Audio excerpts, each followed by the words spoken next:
Bom, pessoal, continuando aqui nossa sériezinha sobre Isaías, né? O Deutero Isaías. Lembrando, quem puder já deixa um like no vídeo, tá? Avalia, porque isso ajuda a aumentar o engajamento. Aqui me chamou a atenção esses dois termozinhos aqui, ó, Bel e Nebo. E eu achei interessante, sabe, que a forma como o autor escreve. Vamos ler primeiro aqui o que ele diz aqui em Isaías 46:1. Bel está abatido, Nebo se encurvou, os seus ídolos são postos sobre os animais e sobre as feras.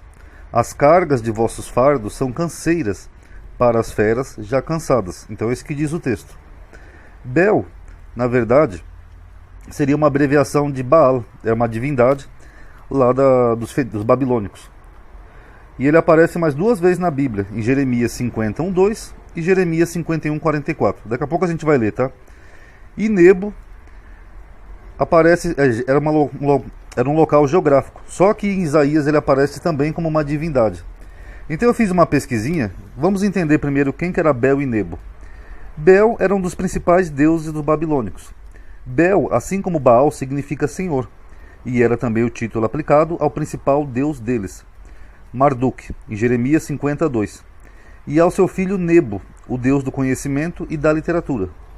Os babilônicos costumavam peregrinar até a cidade de Bel, no início de cada ano, levando as imagens em carroças puxadas por animais. Por isso que ali o texto fala, né, que eles estavam sendo carregados por animais. O nome Bel ocorre nos nomes Beltesazar, de Daniel, e Belsazar, em Daniel 5:1. Então aqueles amigos de Daniel, você pode ver que os nomes deles começam com Bel. Ó. Beltesazar e Belsazar, são nomes teofóricos. Nebo, ou Nabo, o deus babilônico do conhecimento e da literatura. Seu centro de adoração era em Borsippa, próximo à Babilônia. Depois de Marduk, este era o mais importante dos deuses, e era considerado seu filho. Nebo honrava seu pai com uma visita anual à Babilônia, durante a celebração do Ano Novo.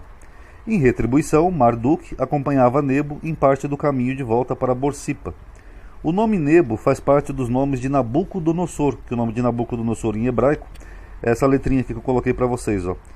Que a gente faz uma transliteração para o português para Nabucodonosor, mas em hebraico o nome dele é Nebo, ó, Nebukadnetsar. Nebukadnetsar, esse era o nome dele, conforme tem na Bíblia.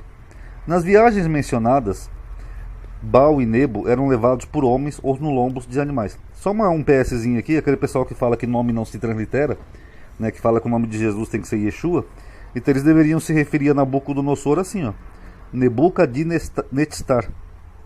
Meio difícil, né? Por que não usam isso?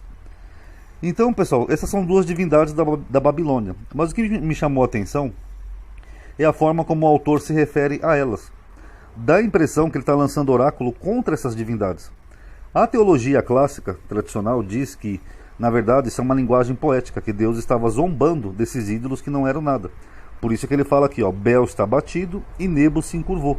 Então seria uma linguagem sarcástica, né? Deus está zombando de imagens que não eram nada. Mas quando a gente vê onde aparece de novo Bel aqui na Bíblia, olha como é curiosa a forma como Jeremias se refere a eles. A palavra que falou o Senhor contra a Babilônia, contra a terra dos caldeus, por intermédio de Jeremias, o profeta. Anunciai entre as nações e fazei ouvir, e arvorai um estandarte. Fazei ouvir, não encubrais. Dizei, tomada está a Babilônia, confundido está Bel, espatifado está Merodach, confundidos estão os seus ídolos, e quebradas estão as suas imagens. Então, antes dele falar aqui das imagens, que é um outro termo, ele fala dos ídolos, que seriam as divindades. E ele fala que esses ídolos estão confundidos, como se fossem ídolos que existissem. Ó. O Bel está confundido e o Merodach espatifado. Então fica uma linguagem meio ambígua, né, aqui no caso. E já em Jeremias 51:44 ele fala assim, ó, e castigarei a Bel em Babilônia, e tirarei da sua boca o que tragou, e nunca mais concorrerão a ele as nações. Também o muro de Babilônia caiu. Então é engraçado, né, que aqui Deus está lançando um oráculo que ele vai castigar uma divindade pagã. Se fosse só uma imagem de pedra, por que ele fala que vai castigar esse ídolo de pedra? E por que ele vai tirar algo que esse ídolo de pedra tragou? Então fica uma linguagem meio estranha, né? Já que em Isaías 46, além de ele falar que elas estão abatidas, encurvadas, fazendo uma referência aos bois que carregam elas,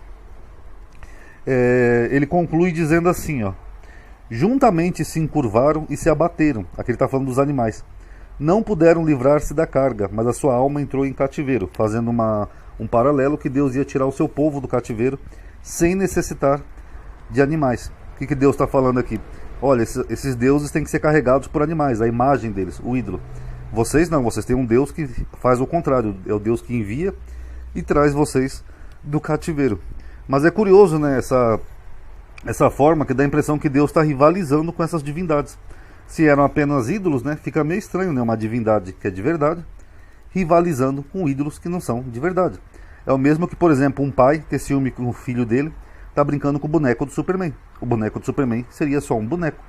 Então não faz muito sentido, entendeu? Então eu achei meio curioso. Deixa eu ver se tem mais um pontinho aqui. Ok, os seus ídolos são postos sobre as feras. Então ele fala que as imagens esculpidas dessas duas divindades eram colocadas sobre os animais. Mas o oráculo que ele lança aqui no comecinho, ele está falando das divindades, independente de ter o ídolo ou não. Que Bel está batido e Nebo está encurvado. Então ficou meio ambígua essa linguagem aqui de Isaías. Então analise aí, pessoal, tire suas conclusões, tá? O que vocês acharam dessas referências aqui, tá? Eu achei meio curioso a forma como o poeta escreve. Será que é só uma linguagem sarcástica, que ele está zombando de imagens que não eram nada, que eram apenas imagens feitas pelo homem? Ou será que havia uma rivalidade entre divindades aqui? Analise aí, tirem suas conclusões, tá bom? Obrigado por ter assistido, paz a todos.